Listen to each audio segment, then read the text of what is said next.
where people go to the comments and they say, well, you're using too many tools, it's nonsense.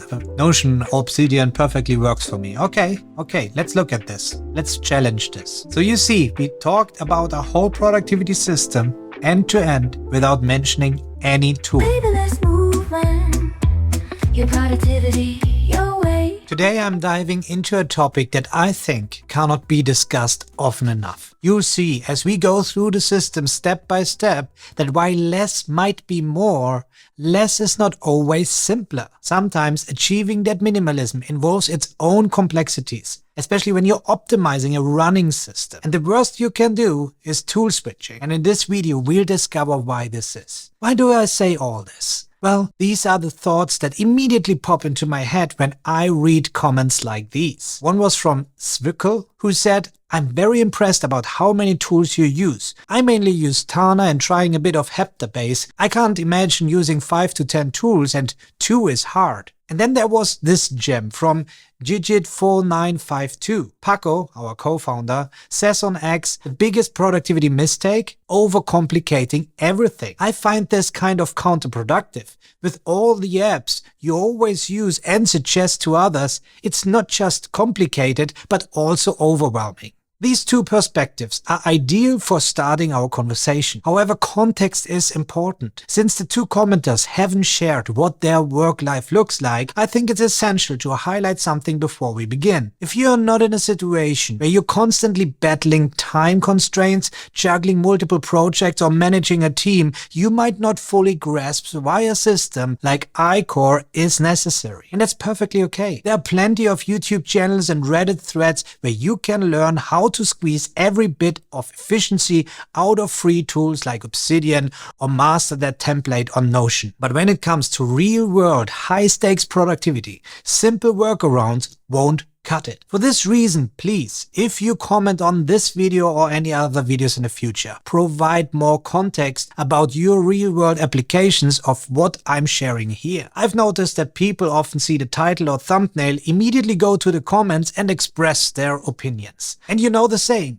never judge a book by its cover. So I also encourage you to watch this video until the end before drawing any conclusions. Before I open my whiteboard, let me clarify this once more. If you're watching this and thinking, I can perfectly manage my life with 1 or 2 tools, why the heck should I complicate things? Then you are right.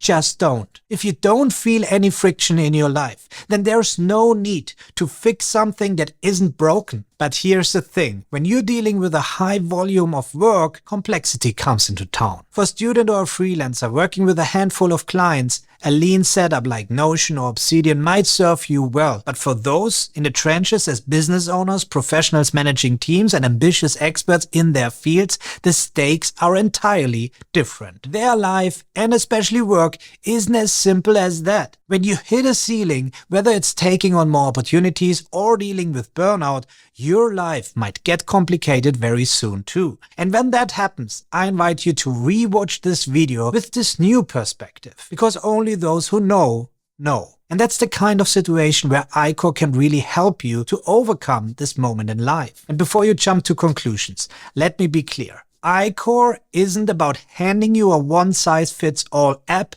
or template. It's a comprehensive productivity system, a mindset really, that's been built over 20 years of real hard-earned experience. ICOR was born out of genuine pain. I experienced that pain firsthand, climbing the corporate ladder, and Paco, our co-founder, felt it too while building 4 businesses and leading now 70 people over 2 decades. Every iteration of ICOR was a response to a friction point in business productivity, concluding that there is no comprehensive method or hack out there to overcome this friction point. By 2024, we had honed it into what we believe is the definite end-to-end productivity system, and that's why we have published now our book. So we have written it into stone. It's not just about where you store your notes or how you manage your emails. It's about streamlining your entire workflow to save time and maximize efficiency. It's also about understanding that a work productivity system must always address both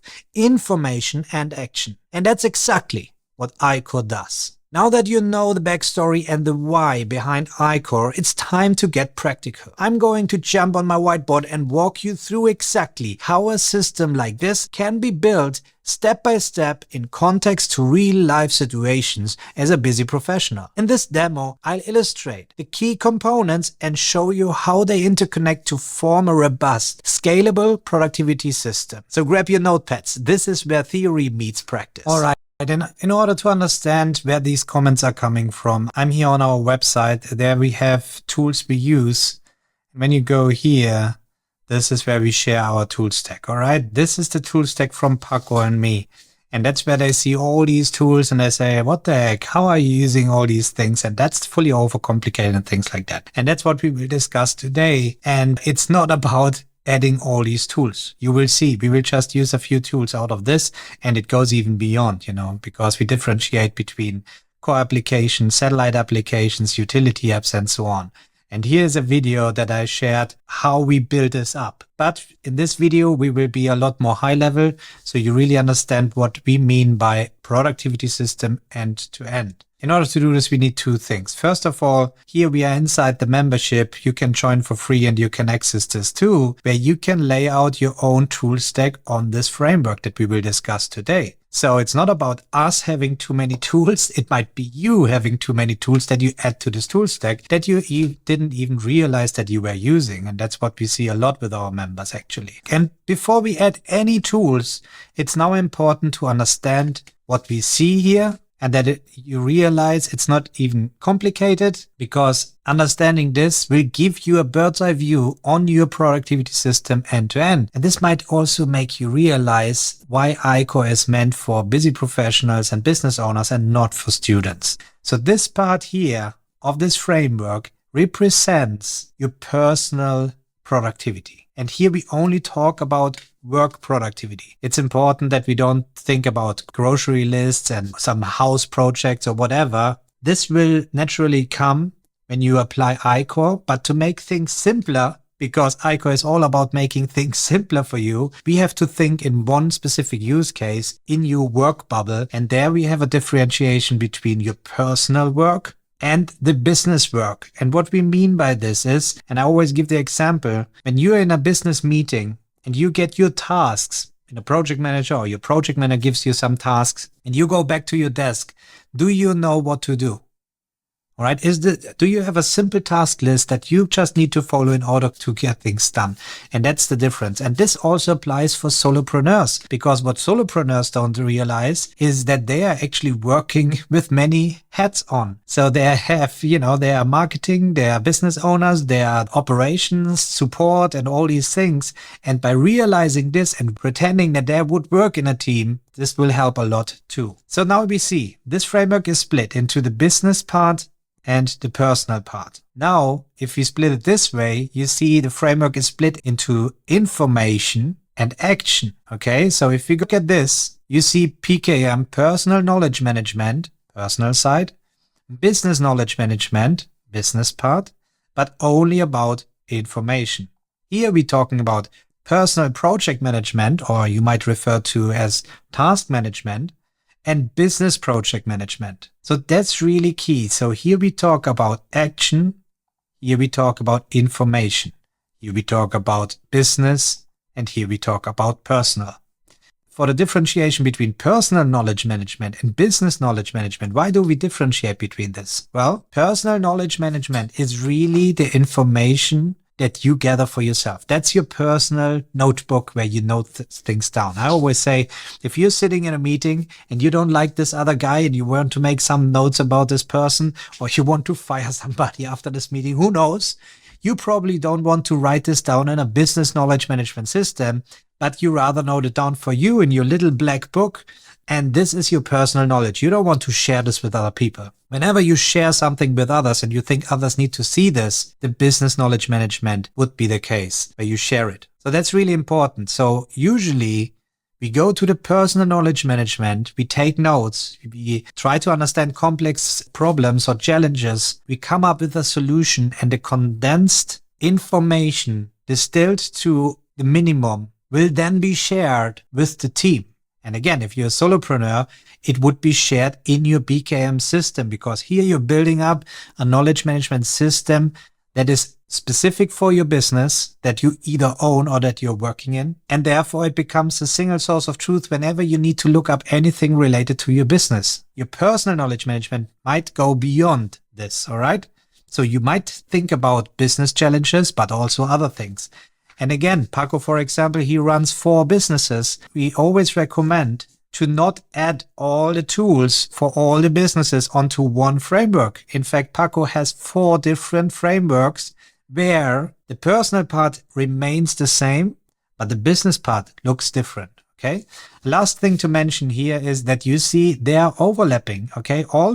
Each circle represents one part of your productivity system, but there are not hard lines between these different use cases. And that's why we have these overlaps. When we zoom in, we see that here, these icons represent the overlap. So we will come into this in a moment. The key for me was now just to tell you about these 4 areas of a productivity system. And this is just the ICOR framework. That's not the ICOR methodology. This is just a tool to make you understand by laying out your tools. When we go back to this, by laying out the tools on this framework, it just gives you an understanding on what areas of your productivity system you're using these tools for. So this means now when we look here, Heptabase is just used for PKM.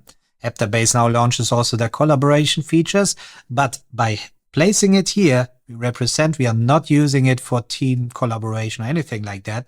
And whenever there's something that is crucial for the business, it goes into ClickUp, which is on the intersection of BPM and BKM, as we use it for business project management, but also for business knowledge management. And it gets placed here, depending on the context, obviously. Maybe there's something that needs to get placed in Miro or even in Dropbox as a document or whatever. But this is the understanding. So this is where we don't place arrows or connections between the apps, because the framework itself is already telling you what you're using these tools for. As you now can see, we are using Todoist in the personal project management area. This means we are using Todoist only for task management. And that makes clear now that in here there are just my personal tasks, and here are the project tasks, which include my personal tasks related to projects, but also tasks from other people. So this can become confusing using only ClickUp also for personal tasks, and you might need a simple list, and that's why we add them to Todoist. You see now here Sansama, then people might say, oh, you're having 2 task managers and so on. And that's nonsense, because Sansama, in our definition, is a planner application. And there it becomes very important to understand the differences of the different tool types and then use them for the specific use cases. So when people say you're using so many tools, then we say yes, but each has its specific purpose, and not like others who have 20 different note-taking apps in here and they scatter the information all over the place. Of course, this is confusing, but the moment you have exactly defined what tool you use for what type of information and what for type of action, this is no longer as complicated. And that's why it's so important that this is no copy paste. And that's whenever I read something that I would have suggested or recommended a tool to you, if people come to us and ask, what should I use? I don't have any idea. We might say, start using Heptabase. It is very easy to learn. It has it all. Try to avoid Tana, because it is maybe too complex. It really depends on the use case. And in our inner circle, where we have 15 hours time of coaching, we dive really deep into the system and get really a deep understanding of what our members need. Then we might give recommendations. But please, when you watch a video from me or read an article from Paco, right, never feel that you have to use any of these tools just because I'm using it or because I'm explaining why I'm using it. I'm just giving use cases. That's what we are using. And as I said, if you would go to Paco's other businesses, you would see here, instead of ClickUp, there would be Linear. We also had Asana in another business, right? It's really the use case, and you need to understand perfectly why you're using this. And that's why ICOR is a tool agnostic methodology that helps you to realize what tools to look for the moment you understand really your business processes. And for this reason, let's go to this overview here, because this represents ICOR. This is ICOR. This is the ICOR framework, but this is ICOR. And ICOR stands for input, control, output, and refine, and defines a productivity system end to end. And when we look now on top, we see here personal, business. And here are the 4 areas that you just saw here. Okay. So this means in ICOR, we go step by step through the different areas of your productivity system with our methodologies. And if we now zoom in to personal knowledge management, looking into input stage, which is the digital note-taking, like a pro course explaining it in a membership, we have a concept here called the capturing beast. That's a whole methodology on how you properly capture information in any tool, and various tools if you like, or just one tool if it is your case. Then control is where you manage this information. It's a whole course just talking about how you manage your information. And there you see there are 2 concepts that you need to learn and understand that has then different workflows as well in there. It's the inbox workflow, it's the buckets, it's the thought lab, where you capture your ideas and you develop them. These things, that's just an overview. These are tool agnostic concepts behind this. So you don't see any tools here. You just see the concept. So very quickly, before we move on this map, I want to go back to the membership and show you in here. So we have here what we call the ICOR journey. And there you go through these courses that you just have seen on the map. We differentiate between concepts, workflows in order to implement this, and then the implementation layer. And in the implementation layer is where we show our tools. Here, for example, Paco explains how he's using Heptabase in order to make deep thinking. And here he has Miro and why we use Miro in combination with Heptabase. But this is just to explain and give you examples how we personally apply our own concepts, our own methodology in our own busy work lives. And that's really important to understand, that layer 1 and 2 of these courses are tool agnostic. There we teach you exactly how to approach note-taking. You get these magic slides. We go really into detail to understand the tool agnostic workflows that every busy professional is struggling with, but not realizing on a daily basis. And then we just show you examples based on tools, how we implement these tool agnostic workflows. And I think this is really important, and I cannot repeat this enough, that people misunderstand in the comments and on YouTube by just watching a video, me sharing something about Heptabase and then saying something about I might use Tana in addition. No, I make informed decisions because I'm aware of the tool agnostic concepts and workflows of my system, and I can easily move on to any other tools that I might find useful because I know exactly what features I'm looking for. So a good example would be back in the times when I used Evernote and Notion was published there. People said on Twitter back then, I moved from Evernote to Notion. What a game changer. Well, I started using Notion too, in addition to Evernote. I never killed Evernote for the reason to go to Notion. Why is this? The reason is, in Evernote, I just had a document dump. I was scanning all my documents to Evernote, had the OCR. It was easy to find my documents, but I never really used it for note-taking. I have a lot of notes in there, but it was just searching notes. Therefore, I rather used my iPad and had my handwriting note-taking apps where I was taking notes. And then Notion came out, and in fact, Roam Research back then. And I started using Roam Research, and I loved the cross-connection. Then I also used Notion in parallel. If you follow me on this channel, you know all this because I published all my progress on this channel since 2018 as well. And there I explained to you exactly why I'm using Notion for the cross-connected databases. But compared to Evernote, it was completely useless for me. There was never the option to upload a PDF to Notion and search for the content of the PDF file. In fact, it was not even possible to search just for the title of the PDF file back then. So when I see something on Evernote and people say, I moved on from Evernote to Notion and it works perfectly for me, great. But please give context, because without context, other people might feel tempted to move on as well. They kill their whole system. They stop using the tool and they end up in another tool where they're completely overwhelmed. They go to YouTube. They watch these amazing templates that they can add to Notion. They go through the courses and then they are stuck in a Notion tool. And this, my friends, is work about work. And that's where we go to where Personal Knowledge Quest just commented on one of our posts on YouTube. Hi, I've just started following your channel and I'm confused. What do you mean by work about work? Is this a good thing or a bad thing? Work about work is always a bad thing. There was a study by Asana, the project management tool, the company behind it. They realized that people are doing 60% of their workday doing work about work. And work about work is searching for information, getting information, interrupting other people to ask for information. All this is work about work, but also managing their tools. So if a project management tool, for example, is set up in a bad way that gives the people a lot of friction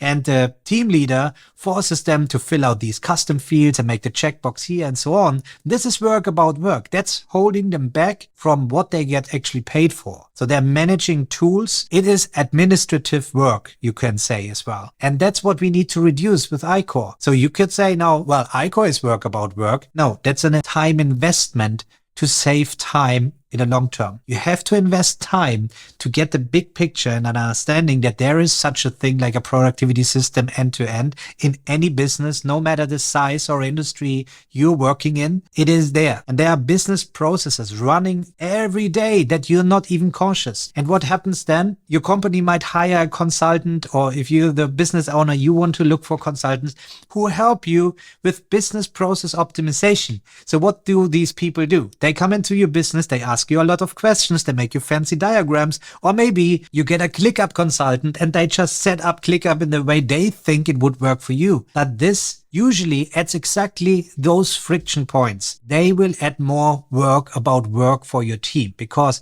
if you don't understand and your team doesn't understand why you do these things inside these systems and tools, then this leads to frustration and friction. But at the moment the team and you don't have to think about these things, as everything is based on common sense the way you set it up, this is where you will reach the next level when it comes to productivity and efficiency in your team and in your business. And that's what ICOR helps you to understand. Getting back to this study from Asana, imagine 60% work about work. If you're a business owner and you're paying for employees, or if you're an employee and you know your hourly rate, 60% of an 8-hour workday, it's nearly 5 hours a day that you are doing work about work. Work that doesn't bring any value to the business other than keeping things updated. So if you can just reduce this by 3 hours, you can imagine per day, by the way, per day. This would be 3 hours per day. This would be 15 hours per week. This means that is 60 hours per month that you are saving. And now you can think for the whole year and now translate this into not only money that you could save on work about this, but all the opportunities you can take on with this freed up time. And then just talking about reducing the spend time on work about work by 50%. And that's something that can be very easily done. And that's where it really comes into play, that we not only walk the walk, we are walking it every day still. And if you want to learn my story about the corporate life and how I achieved the performance increase in the team I was working for and later on with my own teams, there's a video on this channel as well. So I invite you to check it out if you want to see the background that holds the ICOR as well. And also check out Paco's articles where he shares his experience as a multi-business owner leveraging ICOR over the years too. And why we both came to that conclusion that this works. So let's go through the map still, right? So you really get the point of what a productivity system end-to-end is. So now we just talked about PKM. And this, my friends, is something that many of you are watching on YouTube. You know those channels better than me probably. You know these courses talking about how you link your thoughts, how to build an external source of your brain, all these things you will find on YouTube. But now look, okay, they're talking about this. They're talking about this. And that's a very small individual part of a productivity system end to end. If you struggle to get things done, as I showed in another video recently, getting things done also didn't work out because it focuses on this. So now we have two different methodologies, and I know that there are some who try to tell you how to manage projects and so on, but what is missing? This, all right? The business part, the team part, the how do you work together part, all these things. And why is this missing? Because it's not business proven. Yes, these productivity gurus learn by coaching, all right? By the questions they get asked, they find solutions and so on, and they evolve over time. But I would bet that they never felt how it is to go to the same meeting for the 10th time talking about the same once again that was already agreed on, and all these things just due to lack of an understanding of what a single source of truth is, where to place information, where to retrieve information. Those people don't know how it feels to get finger pointed, to get blamed on things because somebody wrote something down in their paper notebook.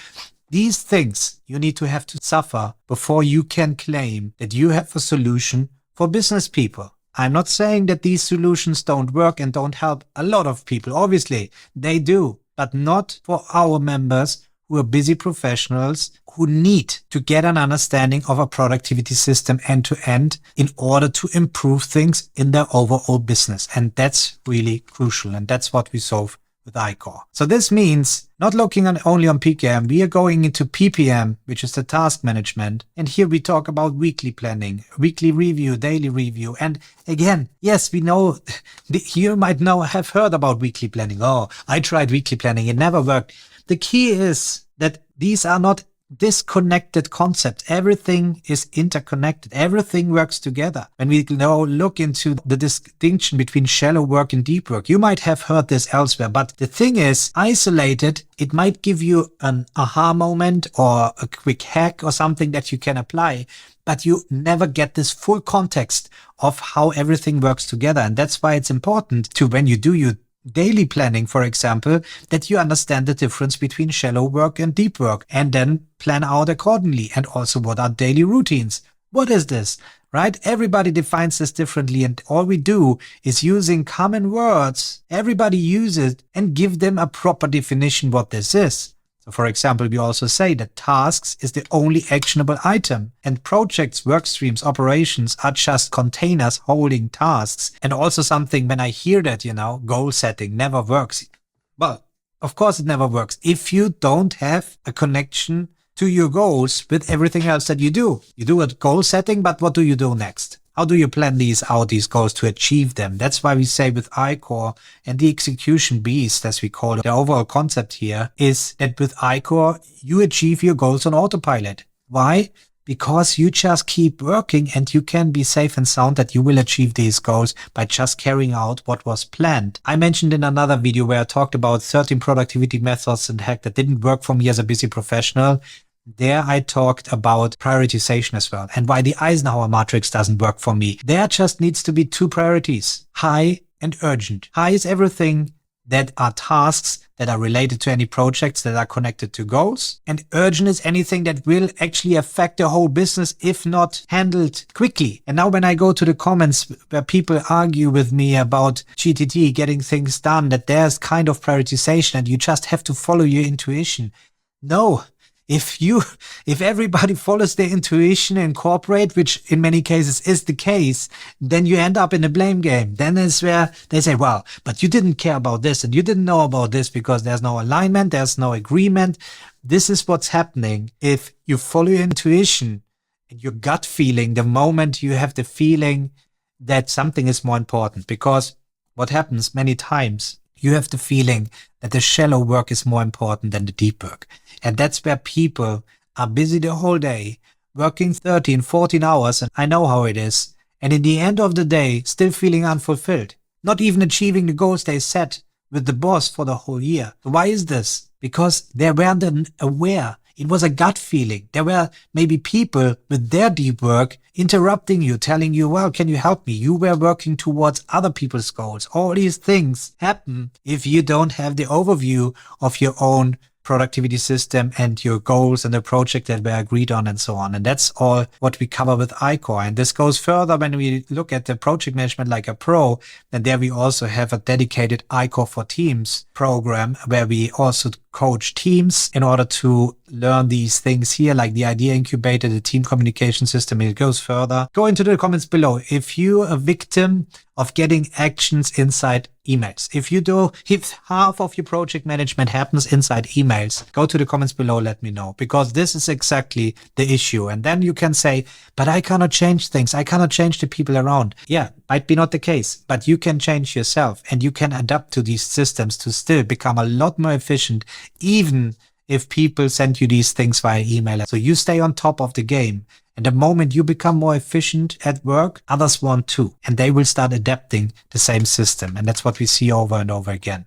The idea incubator, another example, where people say, who doesn't know this? The 5-minute guy coming in and say, hey, got 5 minutes? I have this brilliant idea. Let's go for a coffee. And 1 hour, 2 hours later, you're into this and you think, oh man, this is amazing. Let's make this happen.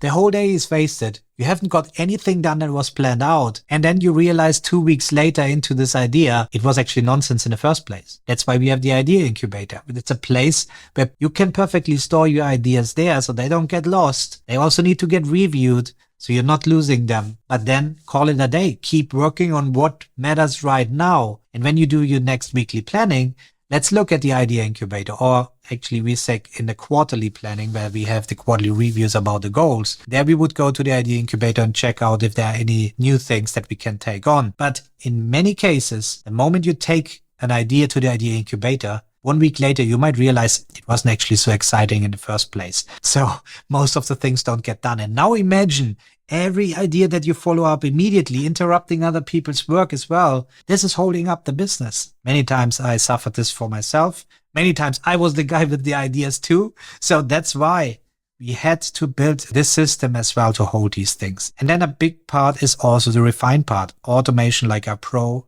And here we talk about mapping business processes. That's where you think about your tool agnostic workflows and understand really what is going on in your business. And by laying this out, you understand how to improve these processes. Maybe there are individual steps that you could delegate or use specific tools for it. So you see, we talked about a whole productivity system end to end without mentioning any tool. And with this understanding, you hopefully now look differently on this map. Okay, so now let's take a specific use case, bringing in here Obsidian, where people go to the comments and they say, well, you're using too many tools, it's nonsense. Notion Obsidian perfectly works for me. Okay, let's look at this. Let's challenge this.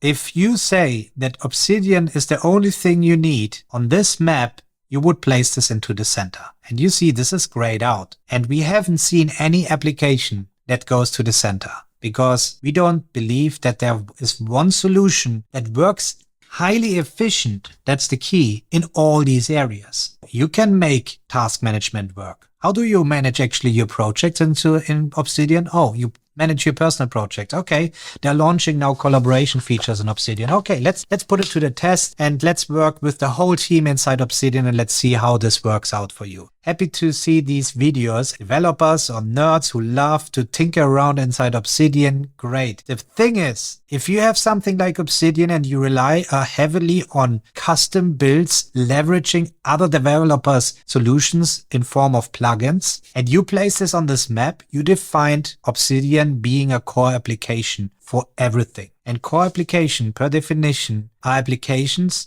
that when removed, it will hurt your productivity system big time. You will get friction, you might need to migrate information and so on. So if I do this and a plugin breaks and maybe, let's say the whole system doesn't work, it's gone. And your whole productivity system is empty. Information is lost, actions are lost, maybe also team communication is lost, and so on. But by the way, talking about team communication, if you say you use this for everything, how do you actually communicate with your team? Is there a plugin that helps you to chat with people? I don't know. This is something, whenever somebody claims Obsidian is all they need, then they probably just refer to this and not to this, because they might work in a company where there are other tools like Jira, or let's use something common as well, Microsoft Planner, and Microsoft Teams is then used for business knowledge management, all right? So now you're working with your Obsidian, maybe as a developer or your knowledge worker, and you also manage your personal tasks. But now you see there are some other systems as well around you that you need to understand and need to access to. So don't tell me that one tool is enough in this case. You have to you have to update the project manager in these systems too. That's again, gives you the power to understand, yes, I can use Obsidian for everything, but I might use a link to relevant information in these systems and add the link in Obsidian. So I have to context with one click of a button. I can immediately go there. So this gives a complete different context now. If you're a solopreneur and you're building up like this, well then, how do you do client communication? Do you have an email to communicate with the outside world? And Gmail is another tool. And maybe it's not efficient enough. So you start tinkering around with something like Spark or Superhuman. So why do I place these on the outside? And that's crucial. And actually the area where it's much easier to play around with tools and exchange them than the core applications area. Because now this is your core application, the Gmail. Because if we remove this from our system, all your emails are gone. And in my case, it would be decades of archived emails that I might need to look up something in the future again. So we cannot easily remove this. Also, your email domain will be gone and so on. You cannot just easily switch. We all agree on this from Gmail to Outlook, for example. However, tools like this hook into your email application and just visualize it in a different way. So it's become more productive to manage your emails. And in our case, you cannot get any more productive with your emails than using, for example, Superhuman. But if Superhuman decides to disappear tomorrow, it's gone. But my emails are still there. And that's a key differentiation between core applications and satellite applications. So satellite applications are tools that hook into existing core applications and represent data in a different way. How do you manage your time? How do you set up meetings? If you say Obsidian is the only thing, I'd use a calendar, right? And a calendar would be placed here. So you see, we already have 3 applications. And the question is, how do you manage your time? Now you look at connection between Obsidian. We go endless. And if you want to see a video where I go a lot deeper into how to lay out the ICOR framework, I have one on this channel already that I link in the description below. And then feel free to watch it. That's not the point of this video. My point of this video was to make you realize whenever you claim that you just have one tool and that's the only thing that you need, that you might have other tools that you still use and not even aware of. And by bringing them into your awareness, you will understand it much better when you say, okay, Notion has now email as well, and Notion has now calendar as well. What do I do this? Is it actually a satellite application? So actually the calendar is only hooking in, which is the cron thing, right? Or is it a native thing? So I can actually kill the whole Google suite and just keep using Notion.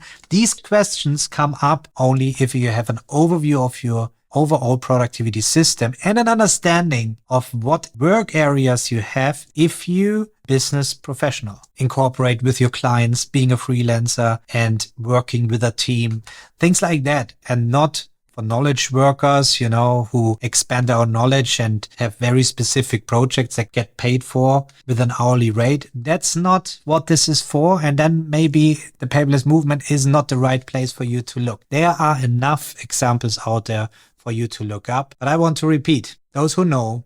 To everyone still watching, if you're at the point where your day doesn't feel long enough, where the friction of outdated processes is holding you back, then you should know exactly now what I'm talking about. ICOR isn't a productivity hack, but it's a tried and business-tested methodology designed specifically for busy professionals and business leaders. Our community, those who have already adapted their ICOR mindset, aren't looking for a quick fix to make their first million. They joined us to streamline their already successful running businesses and existing systems and optimize their work processes. With a well-defined system, our members gain clarity on what really matters, achieving their goals on autopilot.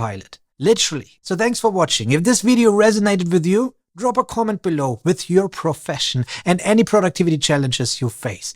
And if you're ready to take your productivity to the next level, you know where to find us, and you're always welcome to join the movement. Until next time, stay productive and remember, less doesn't always mean simpler. Paperless